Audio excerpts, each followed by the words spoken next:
منظر اسلام کے سالانہ جلسے میں اور ایک تقریر سرکار شاہ آل رسول کے عرس کی تقریر پر، اور آل حضرت کی تقریروں کو سمجھنے کے لیے اہل علم کی ضرورت تھی، عوام کی سمجھ میں نہیں آتی۔ بس میں اس کی ایک جھلکی دکھا رہا ہوں، آپ سمجھیے گا مت، تبرکن سن لیجیے گا، یہ اہل علم سمجھیں گے۔ اعلیٰ حضرت نے بسم اللہ شریف پہ تقریر کی ہے اور آپ نے فرمایا لوگوں بسم اللہ با حرف جار سے یہاں آغاز کیا گیا ہے، اور جار کا معنی ہوتا ہے کھینچنے والا، تو جرہ یا جرو کا معنی کھینچنا۔ اب یہاں مناسبت کیا ہے؟ فرمایا اسم پہلے ہے، اللہ بعد میں ہے۔ اسم سے مراد سرکار علیہ السلام کی ذات، اور اللہ کو تو سب جانتے ہیں، اور اس سے پہلے با حرف جار لایا گیا۔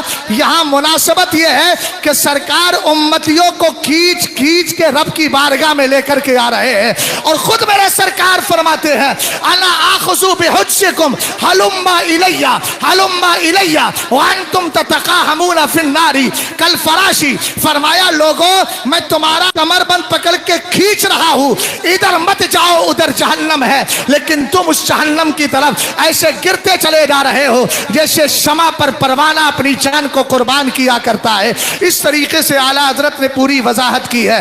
بہرحال میں عرض کر رہا تھا امام اہل سنت رضی اللہ تعالی عنہ نے 3 تقریر سالانہ کیا کرتے تھے۔ اسی ایک تقریر کے اندر امام نے ذکر کیا، دعویٰ کیا تھا میں نے ولی کی روح آسمان میں جاتی ہے اور ساتھ ہی ولی کا جسم بھی چلا جاتا ہے۔ میرے امام فرماتے ہیں ایک بزرگ جنگل میں گئے، جا کر دیکھا جنازہ رکھا ہے، مقتدی کھڑے ہیں، صفیں لگی ہیں، مگر امام وجود نہ دارد، امام موجود ہی نہیں ہے۔ تھوڑی دیر کے اندر ایک بزرگ آئے، چہرے پر نقاب ہے، چہرے سے نقاب ہٹایا، مصلی امامت پہ بڑھے، نماز پڑھائی، نماز پڑھا کر جانے لگے۔ انہوں نے دامن پکڑ لیا، سرکار چہرہ تو دکھائیں۔ فرماتے ہیں وہ بزرگ جب میں نے دیکھا تو حیرت میں پڑ گیا۔ قیمتی جملہ ہے، ضائع ہو جائے گا، ضائع ہو جائے گا، میں سب کی توجہ چاہتا ہوں۔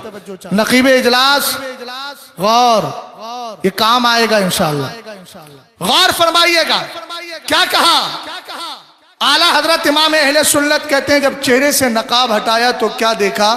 جن کو محلے میں بچے کنکریاں مار کر پاگل سمجھتے تھے، آج پتا چلا وہ تو اس دور کے ولیوں کا سردار ہے۔ اعلیٰ حضرت فرماتے ہیں منقار یعنی چونچ والے پرندے آئے، جنازہ اٹھایا، آسمان کی طرف لے جانے لگے، اور جیسے ہی جنازہ گیا تو پاس میں جو کھڑے تھے وہ بھی ولی کامل تھے۔ ان سے پوچھا یہ جنازہ کہاں جا رہا ہے؟ کہا میاں آپ کو پتا نہیں، اللہ والوں کے جنازے زمین میں نہیں آسمانوں میں چلے جاتے ہیں۔ اب اعلیٰ حضرت سے زیادہ مضبوط حوالہ تو میرے پاس نہیں ہے بھائی، ہے نا، مضبوط حوالہ میں نے دے دیا، لیکن ایک ذہن آپ کا حاضر کر کے ایک پوائنٹ آپ کو دینا چاہتا ہوں۔ حضرت ادریس کے لیے قرآن کہتا ہے وَرَفَعْنَهُ مَكَانًا عَلِيًّا۔ توجہ، حضرت عیسیٰ علیہ السلام کے لیے قرآن نے کہا اذ قال اللہ یا عیسیٰ انی متغفیک ورافعک الی، تو حضرت عیسیٰ کو آسمان میں اٹھایا گیا، حضرت ادریس کو اٹھا لیا گیا، اور خود حضرت حنظلہ غسیل الملائکہ کا جنازہ آسمان میں غسل کے لیے گیا۔ میں توجہ چاہتا ہوں، ہم نے کہا اعلیٰ حضرت نے اسی پوائنٹ کو ذکر کیا ہے کہ حضرت ادریس کے لیے ورفعناہ مکانا علیہ کہا، حضرت عیسیٰ علیہ السلام کے جنازے کو اٹھا لیا گیا، لیکن کیا وجہ ہے؟ مدینے کے تاجدار انتقال فرما رہے ہیں، آپ آسمان میں نہیں بلکہ زمین کے اندر تشریف فرما ہے، جنت العاب مدینہ شریف کے اندر تشریف فرما ہے۔ کہا وجہ یہ ہے سرکار ہمارے بیچ رہ کر ہم گناہگاروں کو اللہ کے عذاب سے بچا رہے ہیں۔ وما كان الله ليعذبهم وانت فيهم، کہا سرکار کا یہ کرم ہے ہمارے بیچ رہ کر ہمیں عذاب دنیا سے بچا لیا ہے۔ اور میں ایک جملہ اور بتاتا ہوں، سرکار جب بظاہر دنیا میں تشریف فرما تھے تب بھی میرے نبی کے لیے رب کا یہ فرمان تھا جعلت فداء لک ملکی من العرش الی ما تحت الارض، محبوب عرش سے لے کر فرش تک سب کا مالک میں نے تجھے بنا دیا ہے۔ تو کل بھی میرے نبی کائنات کے بادشاہ تھے اور آج بھی نبی کائنات کے بادشاہ ہے۔ سرکار کا کرم یہ ہے اپنی رعایا کے درمیان رہ کر ایک طرف تو عذاب سے بچا رہے ہیں، دوسری کائنات کو چلا رہے ہیں، ہمیں نعمتیں بانٹ رہے ہیں۔ خلق کے حاکم ہو تم، رزق کے قاسم ہو تم، جو ملا تم سے ملا، تم پہ کروڑوں درود۔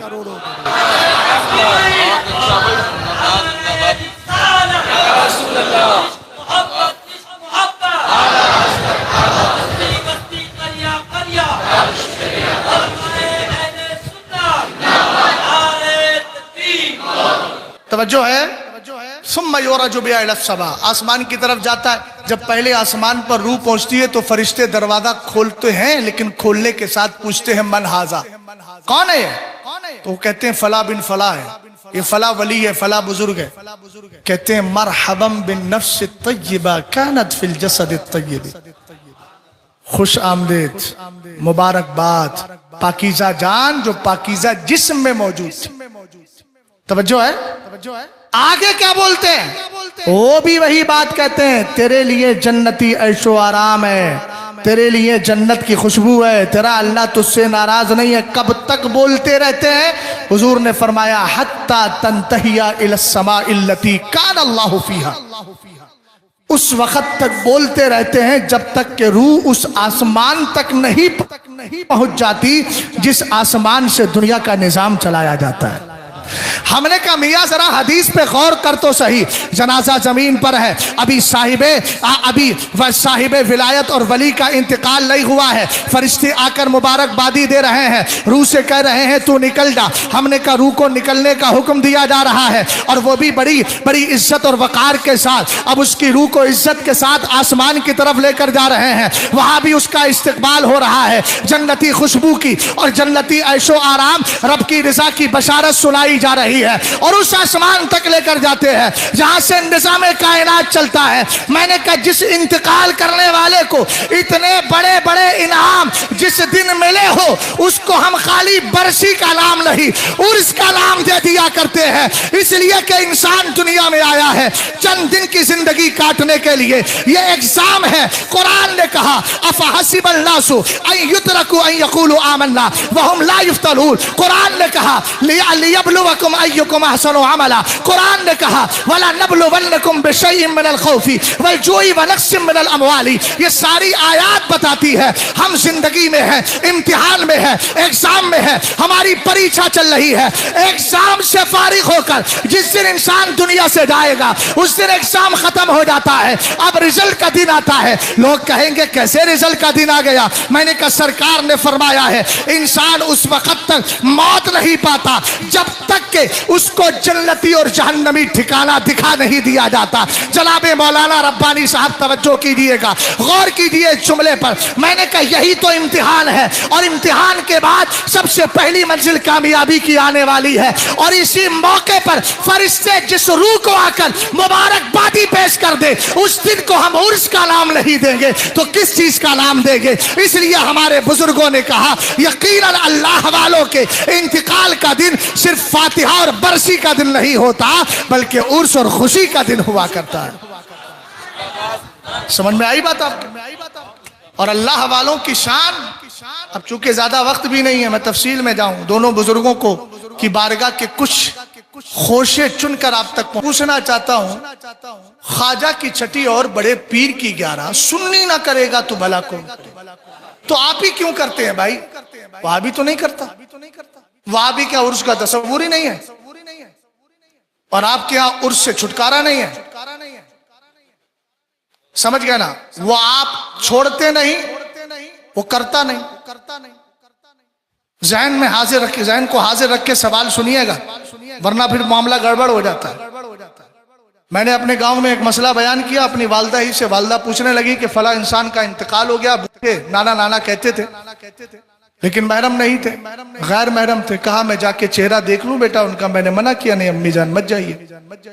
وہاں ایک عورت بیٹھی تھی ہماری چچی، انہوں نے گھر جا کے کہا کہ مفتی صاحب نے کہا ہے کہ مردے کا چہرہ نہیں دیکھنا چاہیے. لے اب پورے گاؤں میں خبر پھیل گئی. دوسرے دن جمعے میں آ کے مجھے تقریر کر کے صفائی دینا پڑی کہ بھائی میں نے مسئلہ یہ نہیں بولا. لوگ بولے ہمارے یہاں تو دیہاتوں میں کہتے ہیں جتنے مولانا اتنے منہ، اور یہ نئے نئے مولانا آ رہے ہیں، نئے نئے مسئلے لے کے آ رہے ہیں. تو یہ سارا فتنہ تھا، اس لیے میں نے مجبوراً آ کر تقریر کی. دھیان سے سنیے گا. آپ کہیں کہ مولانا صاحب کہہ رہے ہیں، مولانا صاحب کہہ رہے ہیں کہ صاحب یہ عرس نہیں کرنا چاہیے، وہاں بھی عرس نہیں کرتا، آپ کیوں عرس کرتے ہو؟ نہیں بھائی، میں سوال دے کر جواب دینے کی کوشش کر رہا ہوں. عرس منایا جاتا ہے محبت میں یا دشمنی میں؟ جلدی بولیے. محبت میں. تو آپ کو اللہ والوں سے محبت ہے. آخر یہ محبت ہے کب سے؟ یہی پوائنٹ میں آپ کو سمجھانا چاہتا ہوں. یہ محبت دو چار دن کی تو ہے نہیں. سید صاحب نے جامعۃ الرضا میں پڑھ لیا, 10-5 سال پہلے فارغ ہو گئے, محبت پیدا ہو گئی. ہم نے کہا یہ محبت بہت پرانی ہے. حدیث پاک سنیں, میری اور آپ کی ماں حضرت عائشہ صدیقہ رضی اللہ تعالی عنہ اور ام المومنین, جن کی بارگاہ میں عبداللہ ابن عباس آئے تو کہنے لگے مجھے ملاقات کرنا ہے. خادم سے کہلوایا, ان سے کہنا آج نہیں ملوں گی, انی اجد غما وانی مشفقۃ مما اخاف علیہ, آج میں غم میں ہوں, مجھے قیامت کی ہولنا کیا, قبر کی ہولنا کیا, ان ساری چیزوں پر میں اندیشہ اور فکر مجھ پہ لاحق ہو گئی ہے, اس لیے ملاقات نہیں کروں گی. عبداللہ ابن عباس نے کہا میں بھی ملاقات کیے بغیر نہیں جاؤں گا. پکڑ گئے, اجازت دے دی, اندر آئے. آنے کے بعد کہا ام المومنین منع کیوں کر رہی تھی؟ آپ نے ریزن بیان کر دیا. فرمایا آپ خوف کھا رہی ہیں, آپ ڈر رہی ہیں. سمعت رسول اللہ صلی اللہ تعالی علیہ وسلم یقول عائشۃ زوجی فی الجنہ. ترجمہ نہیں کیا ہے لیکن پھر بھی بولو سبحان اللہ. آپ کہو گے مولانا یہ کیا اصول ہے؟ میں نے کہا وتعاونوا علی البر والتقوی پہ عمل کروا رہا ہوں. دوسری بات احب العرب لثلاث لانی عربی وکلام اللہ عربی ولسان اہل الجنت عربی. فرمایا عرب سے 3 وجہ سے پیار کرو. ایک تو حضور فرماتے ہیں میں عربی, قرآن عربی, سارے جنتیوں کی زبان عربی اور حدیث بھی عربی میں ہی ہے. اب تو بولو سبحان اللہ یار. سبحان اللہ بلوانے کے لیے حدیث سنا دی, پھر بھی آپ خاموش رہے. غور فرمائیے گا, رسول کریم صلی اللہ تعالی علیہ وسلم کو فرماتے ہوئے سنا. ابن عباس کہتے ہیں رضی اللہ تعالی عنہما, کیا کہتے ہیں؟ عائشۃ زوجی فی الجنہ. حضور نے فرمایا عائشہ جس طرح دنیا میں بیوی ہے اسی طرح جنت میں بھی میری بیوی ہوگی. یہ حدیث کا ٹکڑا ہے, مگر عقیدت, محبت, ذہن کی صفائی اگر سیکھنا ہے تو صحابہ سے سیکھو. آج کے یہ نام نہاد مولائی جو گستاخیاں کرتے ہیں ان کے صحبت سے دور رہیے گا, صحابہ سے درس لیجیے. ابھی کچھ دنوں پہلے ایک رافضی نے کہا کہ ہم نے دین اہل بیت سے لیا ہے, صحابہ سے نہیں لیا ہے. میں نے کہا اس پاگل کو یہ پتہ ہی نہیں ہے کہ حضرت علی پہلے صحابی ہیں, اہل بیت کا فرد بعد میں بنائے گا. بھئی اہل بیت جو سرکار نے کہا تھا اللہم ہاؤلائی اہل بیتی اذہب عنہم الرجس وطہرہم تطہیرا, یہ مستحق جافظہ تو مدینے میں ملا ہے اور کلمہ تو حضرت علی نے مکہ میں پڑھ لیا ہے اور حالت ایمان میں سرکار کو دیکھ لیا ہے. دوسری بات امام حسن بھی تو صحابی ہیں, امام حسین بھی تو صحابی ہیں, حضور کی بیٹی فاطمہ الزہرا ایک طرف اہل بیت فرد بھی ہے اور حضور علیہ السلام کی صحابیہ بھی ہیں. چونکہ صحابی کہتے اس کو ہیں جس نے حالت ایمان میں مصطفیٰ کا چہرہ دیکھا ہو اور اسی حالت میں دنیا سے گیا ہو. اب ذرا غور کر لا, عبداللہ ابن عباس کا اسٹیٹمنٹ دیکھو, آپ کا اندیا, آپ کی فکر دیکھو. پہلے حدیث ذکر کی, سرکار نے ارشاد فرمایا عائشہ جنت میں بھی میری بیوی ہوگی. اب اگلا جملہ کہتے ہیں کانا رسول اللہ صلی اللہ تعالی علیہ وسلم اکرم علی اللہ من ایصفجہ جمرۃ من جمر جہنم. فرمایا عباس کا یقین ہے کہ سرکار علیہ السلام اللہ کی بارگاہ میں اتنے عزت والے ہیں, اتنے وقار والے ہیں, اتنی شرافت والے ہیں, کبھی ایسا ہو ہی نہیں سکتا کہ اللہ اپنے محبوب کے نکاح میں کسی جہنمی عورت کو دے دے. اس لیے حضور کے نکاح میں جتنی بیوی آئی ہے سب ایمان والی ہے, سب جنتی ہے. حضرت عائشہ صدیقہ خوش ہو گئیں, کہ فرج اللہ عنک کما فرجت عنی, اللہ تیری مصیبت ایسی ہی دور کر دے جیسے تو نے میری ٹینشن اور فکر کو دور کر دیا ہے. سبحان اللہ. یہی عائشہ صدیقہ ہیں جو ہم سنیوں کے لیے بڑی پیاری حدیث سنا رہی. 2210 حدیثیں جس صحابیہ نے, جس بیوی نے روایت کی ہوں, انہی کو زمانہ حضرت عائشہ صدیقہ کہتا. بزرگوں نے لکھا ہے اگر حضرت عائشہ صدیقہ کی حدیثوں کو نکال لیا جائے تو اسلام کا 1/3 حصہ یعنی 3 میں سے 1 حصہ غائب ہو جائے. کتنا بڑا احسان ہے میرے سرکار علیہ السلام کی زوجہ محترمہ ام المومنین حضرت عائشہ صدیقہ کا. کیا کہتی ہے سنیں, بد عقیدہ عرس کرتا نہیں, سنی عرس سے باز رہتا نہیں. وجہ کیا ہے؟ قال النبي صلى الله تعالى عليه وسلم الارواح جنود مجندة فما تعارف منها ائتلف وما تناكر منها اختلف او كما قال عليه الصلاة والسلام. سرور کائنات ارشاد فرماتے ہیں عالم ارواح میں روحوں کی دنیا میں جب انسان نہیں آیا تھا، حضرت آدم نہیں، شیس نہیں، نوح نہیں، کوئی نہیں، اللہ نے روحوں کو پیدا فرما دیا تھا. یہ ساری روح عالم ارواح یعنی روحوں کی دنیا میں ایسے جمع تھی جیسے چھاؤنی میں فوجی جمع ہوتے ہیں. آپ دیکھتے ہیں فوجیوں کے الگ الگ کوارٹر ہوتے ہیں، ایک کا کمرہ ادھر، ایک کا روم ادھر، ایک کا روم ادھر، ایک کا روم ادھر. اسی طرح اللہ نے روحوں کو الگ الگ رکھا تھا. لیکن سرکار کا اگلا جملہ سنے، ادھر ادھر نہ دیکھیں، دھیان سے میری بات کو سنیں. سرور کائنات نے فرمایا فما تعارف منہا، ان روحوں میں سے جس کی ایک دوسرے سے جان پہچان، تعلق، انٹروڈکشن، پریچے اور ایک دوسرے کے ساتھ رشتہ قائم ہو گیا، ائتلافا، اللہ نے ان روحوں کے اندر محبت پیدا فرما دی ہے، اتحاد پیدا فرما دیا ہے. وما تناکر منہا اختلافا، اور جن روحوں نے ایک دوسرے کو پہچانا نہیں، پریچے نہیں ہوا، فرمایا ان میں اختلاف رہا، ان میں تعلق نہیں ہوا، ان کے اندر رشتہ قائم نہیں ہوا. سمجھتا ہوں دامن گیرا کے لوگوں نے ابھی اس بات کے دامن کو مضبوطی سے پکڑا نہیں ہے. اگر نہیں پکڑا ہے تو پکڑیے. ڈیٹیل میں آتا ہوں. سرور کائنات صلی اللہ تعالی علیہ وسلم کی حدیث کا مطلب کیا ہے؟ جب ہماری روح عالم ارواح میں تھی، وہاں نبیوں کی روحیں بھی تھی، حضرات اولیاء کی روحیں تھی، حضرات پیران عظام کی روحیں تھی، مشائخ کی روحیں تھی، اقطاب کی تھی، ابدال کی تھی، اوتاد کی تھی. اسی طریقے سے ابدال، اوتاد، اسی طریقے سے امامین کی روحیں وہاں موجود تھی، نوجبا کی تھی، اتقیاء کی تھی، صلحاء کی تھی، متقین کی تھی، صدیقین کی تھی، شہداء کی تھی. اللہ رب العزت کا کرم یہ ہوا ہماری روح نے عبد القادر جیلانی کی روح کو پہچان لیا، وارث پاک کی روح کو پہچان لیا، مدار پاک کی روح کو پہچان لیا، مشائخ کالپی کی روح کو، مشائخ کالپی کی روح کو پہچان لیا، مشائخ مہرارہ مقدسہ اقطاب سبا کی روحوں کو پہچان لیا. جب یہ روح انسانی شکل میں دنیا میں آئی تو اللہ نے ان کے درمیان محبت کو ختم نہیں کیا، باقی رکھا. اب اللہ والوں کے عرس میں یہ بریلوی سنی اسی لیے جاتے ہیں، جایا وہی جاتا ہے جہاں پہچان ہوا کرتی ہے. ہماری پہچان کل بھی تھی، آج بھی ہے اور قیامت تک رہے گی. اور اس کا فائدہ یہ ہوگا یوم ندعو کل اناس بامامہم، ہر قیامت کے دن ہر جماعت کو اس کے امام کے ساتھ بلایا جائے گا. ہمارا امام امام اعظم ہوگا، ہمارا امام غوث اعظم ہوگا، ہمارا امام مجدد اعظم ہوگا، ہمارا امام مفتی اعظم ہوگا، ہمارا امام تاج شریعت ہوگا. اس لیے ببانگے دہل ایک جملہ بولتا ہوں، اے بدعقیدہ لوگو، تمہیں اشرف علی مبارک ہو، مجھے امام احمد رضا خان کی ذات مبارک ہو.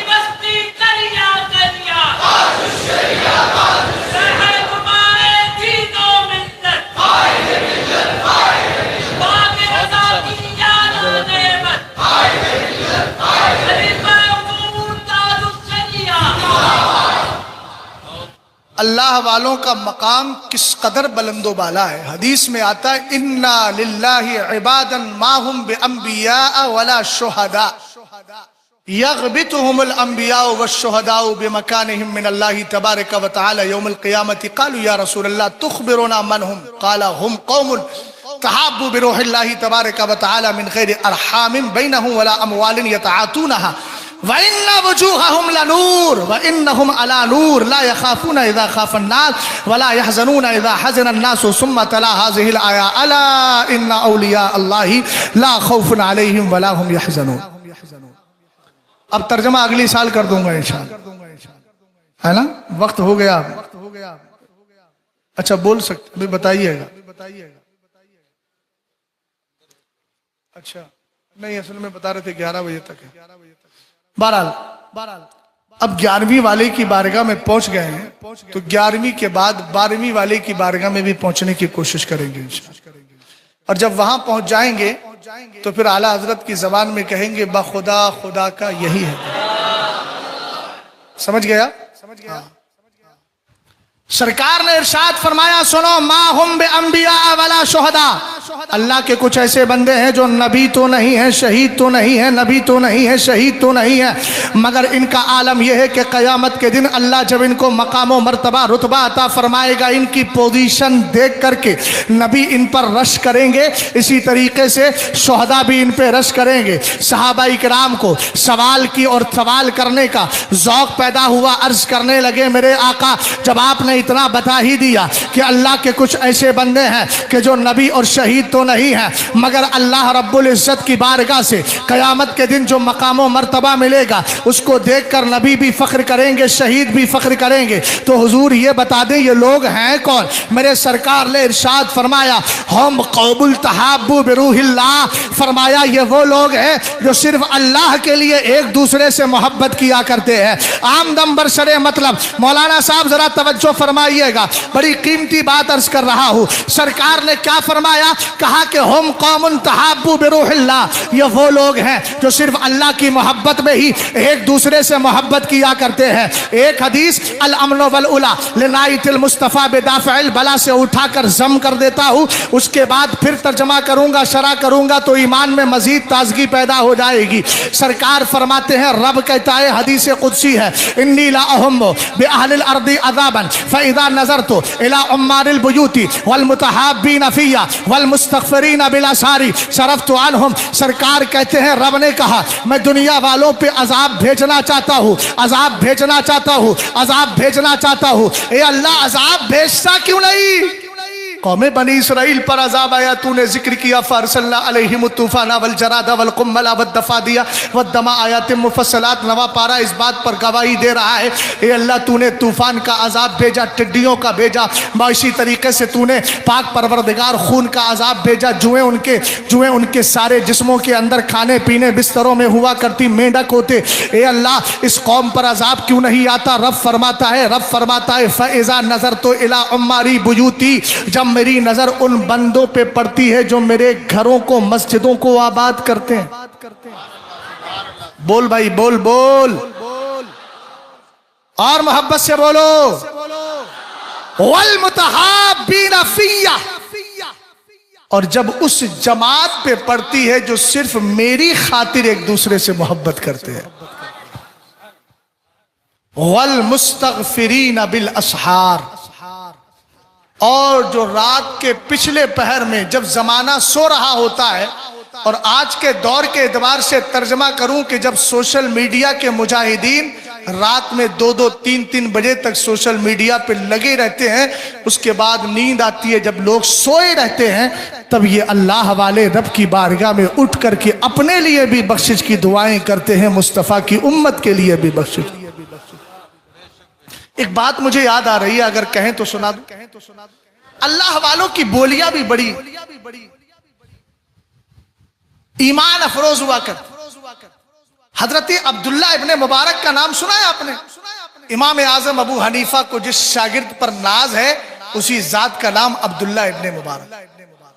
عبداللہ ابن مبارک کے دور میں حضرت عبداللہ ابن مبارک فرماتے ہیں کہ بارش نہیں ہو رہی تھی، ہم نے لوگوں کو جمع کیا اور دعائیں استسقا کی، بارش دعا کی لیکن بارش پھر بھی نہیں ہوئی. سب لوگ اپنے اپنے گھر چلے گئے. فرمایا میں رک گیا، میں نے دیکھا ایک پتلا سا کمزور دبلا انسان جس کی طرف کوئی توجہ نہ کرے، وہ ایک کونے میں بیٹھ کر دعا کر رہا ہے. عبداللہ ابن مبارک خاموش ہیں، چپکے سے اس کو سن رہے ہیں، وہ آپ کو دیکھ نہیں پا رہا ہے. کہہ رہا مولا اتنی مخلوق تیری بارگاہ میں بارش مانگنے کے لیے آئی، اگر تو ان کے لیے بارش کر دے گا تو تیرے خزانے میں کوئی کمی نہیں آئی.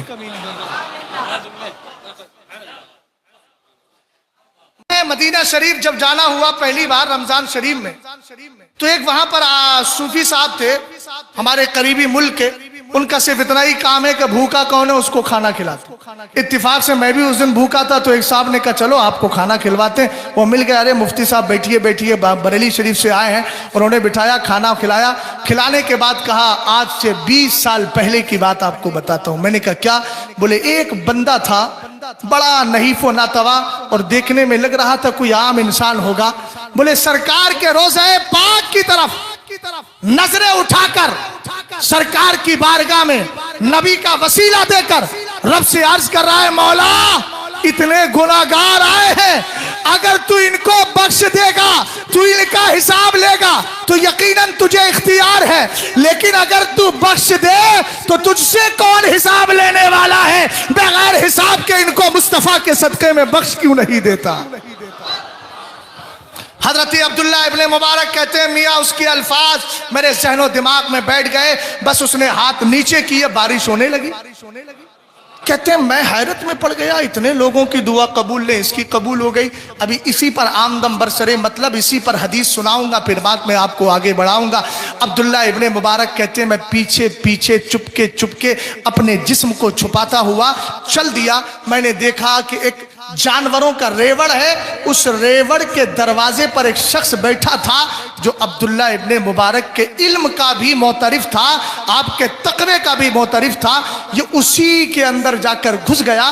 حضرت عبداللہ ابن مبارک رضی اللہ تعالی عنہ گئے, جیسے ہی دروازے پر اس نے دیکھا سلام کیا, کھڑے ہو گیا. امام آپ میرے ریوڑ میں تشریف لائے ہیں؟ کہا ہاں تیرے ریوڑ میں کچھ غلام رہتے ہیں؟ کہا جی سرکار غلام رہتے ہیں. کہا مجھے غلام خریدنا ہے. عبداللہ ابن مبارک نے کہا ٹھیک مجھے غلام خریدنا ہے. اس نے کہا سرکار آپ بیٹھیے, آپ کو بٹھاتا ہے. بٹھانے کے بعد یکے بعد دیگرے غلام لاتا ہے. سب سے پہلے ہٹا کٹا غلام لایا. عبداللہ ابن مبارک نے کہا مجھے نہیں چاہیے. اس کے بعد کہا دوسرا لایا, کہا مجھے نہیں چاہیے. آخر میں جا کر اس نے کہا سرکار جتنے غلام تھے چہرہ پہچان چکے تھے, جتنے غلام تھے سب تو میں نے دکھا دیا. ہاں البتہ ایک نکما غلام ہے جو ایک کونے میں پڑا رہتا ہے, بڑا کمزور ہے, نحیف و ناتوا ہے, سرکار وہ رہ گیا ہے. آپ نے فرمایا اس کو بلا کر لاؤ. جب لایا گیا عبداللہ ابن مبارک نے چہرہ دیکھ کر پہچان لیا. کہا مجھے یہی غلام چاہیے. کہا حضرت آپ اس کا کیا کریں گے, اس کو تو الٹا خدمت آپ کو کرنا پڑے گی, یہ تو بڑا کمزور ہے. کہا مجھے یہی چاہیے. آپ نے جو مال دینا تھا دیا. عبداللہ ابن مبارک نے پکڑا اور اپنی سواری کو لے کر چلے. پہلے آپ بیٹھ گئے, جب تھوڑی دور چلے آپ نیچے اترے. فرمایا آپ اس پہ بیٹھ جائیے. ہاتھ جوڑ کر عرض کرتا ہے سرکار آپ مجھے خرید کے لائے ہیں, میں آپ کا غلام ہوں, آپ میرے آقا ہیں. آقا سے کوئی انسان یہ کہہ سکتا ہے کہ آپ نیچے چلیں میں غلام اوپر بیٹھوں گا, یہ تو شریعت بھی اس کی اجازت نہیں دیتی. عبداللہ ابن مبارک نے کہا بہانے نہ بناؤ, چھپاؤ نہیں, سارا راز میں جان گیا ہوں, تمہیں اللہ نے اپنی بارگاہ میں کتنا مقبول کر لیا ہے. اس نے کہا سرکار نماز کا وقت آ گیا ہے. عبداللہ ابن مبارک نے کہا تھوڑا آگے چلو, وہاں میرا ایک دوست ہے اس کے گھر پہ نماز پڑھیں گے. کہا نہیں سرکار مجھے ابھی نماز پڑھنا ہے. نماز پڑھنے کے لیے سجدہ کیا, سجدہ کر کے فارغ ہوا. رب کی بارگاہ میں کہتا ہے مولا جب راز کھول ہی دیا ہے تو مجھے اٹھا کیوں نہیں لیتا, میں اس دنیا میں رہنا نہیں چاہتا ہوں. ادھر سے جملے نکلے ہیں ادھر انتقال ہو جاتا ہے. سرکار فرماتے ہیں رب نے یہی تو کہا لئن سالنی لاؤتین, ولی مجھ سے مانگتا ہے میں ضرور عطا کر دیا کرتا ہوں. سمجھ میں آئی بات؟ یہ اللہ والوں کی شان ہے. ہم اللہ والوں کی بارگاہ میں جاتے کیوں ہیں؟ آج تک بدعقیدہ یہی نہیں سمجھ پائے. وہ سمجھ رہا ہے شاید ہم لوگ صرف کھانے پینے جاتے ہیں. ابھی کھانے پینے جا رہے ہیں تب بھی نقصان کیا ہے, ذرا کھائیں تیرے غلاموں سے الجھے. سمجھ گئے آپ؟ جب پیٹرول سپلائی ہوتا ہے نا تو ہرمز نہر سے ہوتا ہوا چلا آتا, سمجھ گئے نا. لیکن کتنی بار بھی آئے ہم کسی شیعہ کو اپنا پیشوا نہیں مانتے, اسٹیٹس لگا کر اپنے عقیدوں کو برباد نہیں کرتے. ہمیں معلوم ہے ہمارا رہنما وہی ہو سکتا ہے جو صحابہ اہل بیت دونوں سے پیار کرتا ہے. ہم کسی کافر کو اپنا رہنما تسلیم نہیں کرتے. توجہ ہے آپ کی؟ اب وہ سپلائی ہوتا ہے, آ کر کے پہلے ایک جگہ آئے گا, وہاں سے پھر پیٹرول پمپ الگ الگ جگہ تقسیم ہوگا, پھر وہاں سے دکانوں پہ جاتا ہے, دکان والے بیچتے ہیں. بلا تشبیہ و تمثیل سارا فیض مدینے سے آتا ہے. پھر یہی مدینے کا فیض کبھی عبد القادر جیلانی کے یہاں جاتا ہے، کہیں بہاؤالدین نقشبند کے یہاں جاتا ہے، کبھی حضرت زکریا ملتانی کے یہاں جاتا ہے، کہیں معین الدین چشتی کے یہاں آتا ہے، کہیں غازی پاک کی بارگاہ میں آتا ہے، کہیں حضرت سرکار سیدنا مشروم اقدر جہانگیر شمنانی کی بارگاہ میں آتا ہے، پھر غلاموں کو تقسیم کیا جاتا ہے۔ سمجھ گئے آپ؟ اب ذرا غور فرمائیں، ہم اللہ والوں کی بارگاہ میں جاتے کیوں ہیں؟ حکیم صاحب بیٹھے ہیں، ایک آدمی نے کہا کہ حضرت میرا پیٹ بڑا خراب رہتا ہے، سید صاحب نے کہا آپ حکیم لطیفی صاحب کو دکھوا دیجئے۔ وہ بیچارہ گھر سے اٹھا، اب بھائی سن لے یار، مثال دے رہا ہوں، تم اس کو دل پہ لے کر چلیں گے۔ اب حکیم صاحب کی طرف اشارہ کر رہا ہے، لگ رہا ہے کچھ تکلیف ہے، یہ ہے حکیم صاحب۔ میں پرچار نہیں کر رہا ہوں، لیکن آپ نے کہا تو بتا ہی دیتا ہوں، اس لیے کہ الدال علی الخیر کفاعل ہی، حضور فرماتے ہیں اچھے کام کا ایڈریس دینے والا اچھے کام کرنے والے کے برابر ہی ثواب پاتا ہے۔ تو کوئی بیچارہ بیمار ہوگا تو چلا آئے گا۔ بارہ ہم نے کہا ایک بار غور فرمایا، حکیم صاحب کے پاس مریض آیا، ہم نے کہا کیوں آئے؟ بولے حاجت تھی۔ میں نے کہا حاجت کیا؟ بولے تکلیف تھی مجھے، اس ضرورت کو پورا کرنے کے لیے آیا۔ اس کا مطلب آدمی جاتا وہی ہے جہاں سے ضرورتیں پوری کی جاتی ہے۔ اب حدیث کا جملہ سنیں، میرے سرکار نے ارشاد فرمایا انا للہ عبادا اختصهم اللہ تبارک و تعالی فی حوائج الناس فیفزع الناس الیہم فی حوائجہم اولئک الآمنون من عذاب اللہ۔ سرور کائنات فرماتے ہیں اللہ کے کچھ ایسے بندے ہیں جن کو اللہ نے خاص ہی فرمایا ہے، لوگوں کی ضرورتوں کو پورا کرنے کے لیے خاص فرما دیا ہے۔ اسی لیے اعلیٰ حضرت نے برکات الامداد لأہل الاستمداد کے اندر اس حدیث کو ذکر فرمایا۔ سرکار کہتے ہیں اطلب الحاجات عند حسان الوجوہ، اچھے چہرے والوں کے پاس جا کر اپنی ضرورتیں طلب کیا کرو۔ ہم نے کہا ہم نے اور اچھے چہرے والوں کو دیکھا نہیں سنا ہے، مگر تاج الشریعہ جیسا اچھا چہرہ ہم نے دیکھا ہے۔ اور سرکار فرماتے ہیں وَإِنَّا وُجُوهَهُمْ لَنُورٌ، اللہ والوں کے چہرے نورانی ہوا کرتے ہیں۔ وَإِنَّهُمْ عَلَى نُورٍ، اور قیامت کے دن اللہ ان کو نور ایمان عطا فرمائے گا۔ یسعی بین ایدیہم، ان کا نور ان کے آگے آگے چل رہا ہوگا، زمانہ پہچان لے گا یہ نورانی لوگ ہیں۔ سمجھ گئے؟ اچھا اللہ والوں سے مانگ لے تو بڑی تکلیف لوگوں۔ ہم نے کہا حدیث پاک ہے اور حدیث صحیح ہے۔ اعلیٰ حضرت نے انوار الانتباہ فی حل ندائی یا رسول اللہ میں ذکر کیا اس کو۔ سرکار فرماتے ہیں اذ اضل احدکم شیئا واراد عونا وهو بارض ليس بها انیس۔ ادھر دیکھیں بھئی حدیث پڑھ رہا ہوں، توجہ۔ فَلْيَقُلْ يَا عِبَادَ اللَّهِ أَعِينُونِي يَا عِبَادَ اللَّهِ أَعِينُونِي يَا عِبَادَ اللَّهِ أَعِينُونِي فَإِنَّ لِلَّهِ عِبَادًا لَا يَرَاهُمْ۔ توجہ ہے، سرکار نے ارشاد فرمایا سنو، اگر تم کسی ایسی زمین میں ہو جہاں کوئی تمہارے تعلقات والا نہیں، کوئی یار نہیں، دوست نہیں، اور تمہارا سامان غائب ہو جائے، اب کیا کرو گے؟ سرکار فرماتے ہیں بندے کو یہ کہنا چاہیے اے اللہ کے بندوں میری مدد کرو، اللہ کے بندوں میری مدد کرو، اللہ کے بندوں میری مدد کرو۔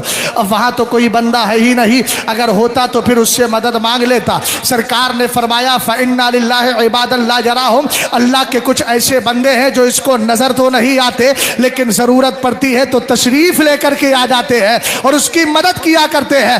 اسی لیے سرکار نے فرمایا اللہ کے کچھ ایسے خاص بندے ہیں کہ جن کو اللہ نے بندوں کی ضرورت کے لیے پیدا فرمایا ہے، لوگ ان کے پاس جاتے ہیں، وہ ان کی ضرورتوں کو پورا کر دیا کرتے ہیں۔ خواجہ بندہ نواز رضی اللہ تعالی عنہ کا دور ہے، آپ اپنے پیر نصیر الدین چراغ دہلوی رحمت اللہ تعالی علیہ کی بارگاہ میں ہیں۔ راجہ اشوک نام کا ایک راجہ تھا، اس کے دور کی بات ہے، اس نے آ کر کہا سرکار میرے گھر کے اندر ایک تختی نکلی ہے، اس پہ لکھا ہوا ہے کہ اسی گھر کے اندر خزانہ موجود ہے، ہم نے بہت تلاش کیا لیکن ملتا نہیں یہی ہے۔ حضرت خواجہ بندہ نواز کے پیر و مرشد حضرت پیر سید نصیر الدین چراغ دہلوی نے کہا جاؤ جاؤ تم جا کر کے اس کام کو انجام دو۔ آپ گئے، آپ نے جا کر وہاں ایک نشان کھینچا اور کھینچ کر فرمایا ادھر سے نہ دائیں جانا نہ بائیں، اسی جگہ کو کھودو، اسی میں خزانہ نکلے گا۔ ہم نے کہا جہاں آپ نے کہا تھا وہی خزانہ نکلا۔ میں نے اس واقعے کو پڑھا اور پڑھ کر مجھے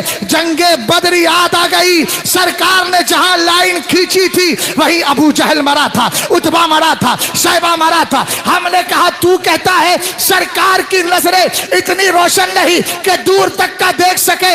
ارے جب سرکار کی نسل پاک جو 22 پشتوں میں جا کر میرے نبی سے ملتا ہے، جب بندہ نواز کی نگاہوں کا یہ عالم ہے تو مدینے کے تاجدار کی نگاہوں کا عالم کیا ہوگا؟ اعلیٰ حضرت کہتے ہیں اور کوئی غیب کیا تم سے نیہا ہو بھلا، جب نہ خدا ہی چھپا تم پہ کروڑوں درود۔ آخری پیغام دے کر گفتگو ختم۔ حضرت خواجہ بندہ نواز گیسو دراز کے ملفوظات کو جوامع الکلم کے نام سے جمع کیا۔ اور جوامع الکلم کس کو کہتے ہیں؟ اس کو آسان انداز میں بتاؤں، اگر صرف